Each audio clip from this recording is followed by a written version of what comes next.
Here are the facts. Fort Benning is located in Columbus, Georgia. From 1984 to 2001, the fort was home to one of the government's most controversial facilities, the School of the Americas. This school was founded in Panama in 1946 with the purpose of training Latin American soldiers to combat leftist or non-democratic threats. In 1948, the school relocated to Fort Benning. In the United States, students learn about protests between 9th and 12th grade. In classes like civics, U.S. history, social studies, language arts, and current events, teachers use the 1997 protest in Eugene, Oregon to teach their students about the role of protest in a democracy. Although the Eugene, Oregon protest received a lot of coverage, there are still protests today that receive little to no conversation, much like the School of the Americas Watch. My name is Roy Bourgeois. I'm the founder of the School of the Americas Watch, and we gathered here years ago, a small group of us. It was after the massacre. Members of Congress went to investigate the massacre because at that time we were pumping a lot of money. $1 million a day from our tax money was going into El Salvador's military. They came back, the Congressional Task Force reported those responsible were trained at the U.S. Army School of the Americas at Fort Benning, Georgia, which is right down the street from us. And that's when I and some close friends came here to investigate the school. And what we found really was a school, a combat school, that was connected to untold suffering and death. I know that the School of the Americas is a place that's used to train, or was used to train, paramilitary troops and sort of tactics by America. The troops are sent out back to Central American and Latin American countries. Leads to different revolutions. Often leads to dictatorships, lots of death, lots of dying, lots of pretty stuff, all by American training. And then it's kept very hush-hush, despite all the protests there every year.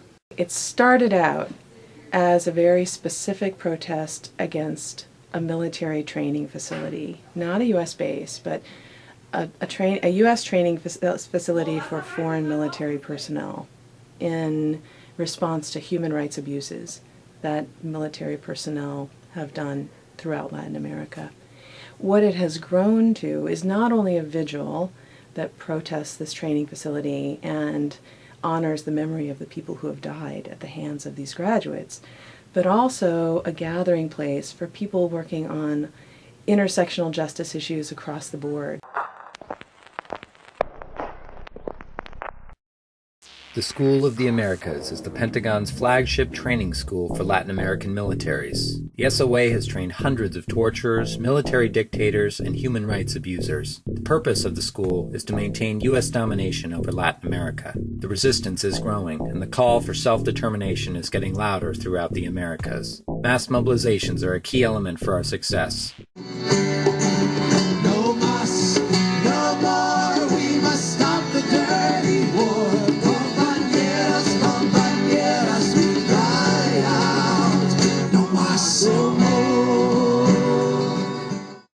I think there's a lot of politics in news, so I mean, and especially news. I mean, sometimes things can be portrayed wrong, but I think people try to get the best information out of it that they can.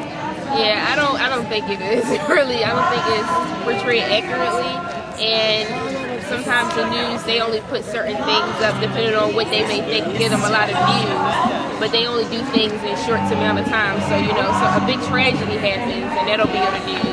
And you won't hear about the SOA watch again, if there's nothing bloody going on or something like that. And a lot of people don't really know about this, but if 100 people died or something like that, then it'll be in the news for a little while.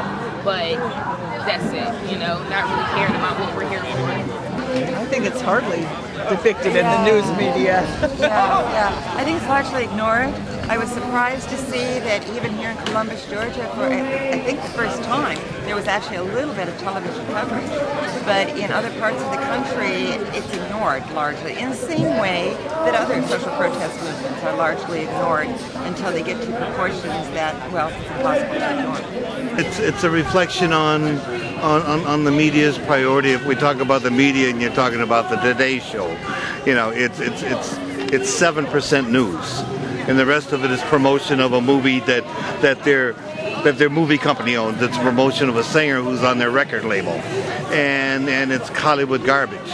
The problem, they'll do one article and they said, we've covered this, and they don't come back. And we keep inviting them to come back to say this school is still here. And we are still here. And we are not going away until it's shut down. Well, I think that anywhere folks can be talking about what's actually happening, to learn to be informed citizens, to be aware of what our tax dollars and our military and our foreign policy and our economic policies, any chance that anyone has to learn about this, whether you're a student or not a student, is important, and you should be taking advantage of that. PCs is ideally set up to do this. We talk about SOA specifically in some classes, but we don't devote much academic time to it. It's more a matter of learning about it through outside programming like Kinapoke, or just being around the program to know that we're doing this.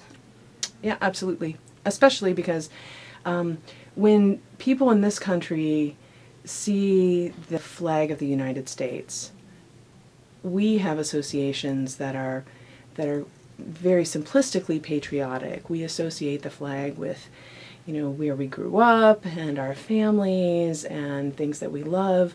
We associate it with democracy and some of the great milestones of our nation's history.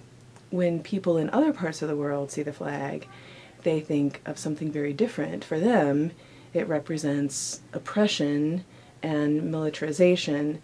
So as U.S. citizens, we really need to know what this flag means and what our national resources do around the world. Without a doubt, I mean, really, we should be discussing this in classrooms, high school, certainly in colleges and universities, really. I mean, this is a movement that's very important, that also it's a cause. I mean, we're talking about U.S. foreign policy and what it is doing in our name with our hard-earned tax money. And I want to say this, for example, in the state of Georgia, there has been this year a $300 million budget cut to education. 3 miles from here, right in this, I mean just 3 miles from this base, two middle schools for children closed this year. Why? Because they don't have enough money because of the budget cuts. But we have $30 million to pump into the School of the Americas. And I'll come in a sec. That's $30 million. Plus the billion, with the B, billion plus every year that goes into Fort Benning and the 30,000 troops who are being trained here. Schools need to understand this. In terms, students need to, in the American public, but as students grow older and have more effect on our democracy, you know, that's the opportunity to stop our crush on the rest of the world. All right, I mean, I'm actually going to be a world history teacher of sorts, and so I feel like this is something which I could mention in some of my classes, because I could see myself using it in an educational perspective, where the kids know how that different countries, how they affiliate with one another, and how that different world militaries act, and how that the different interactions between countries can be somewhat on the sly even, and so this is, I think, something that could be a learning experience for them, and just in general people should know more about, because I mean, we want to be learned citizens of the world, and I think knowing more about this sort of thing helps people reach that goal.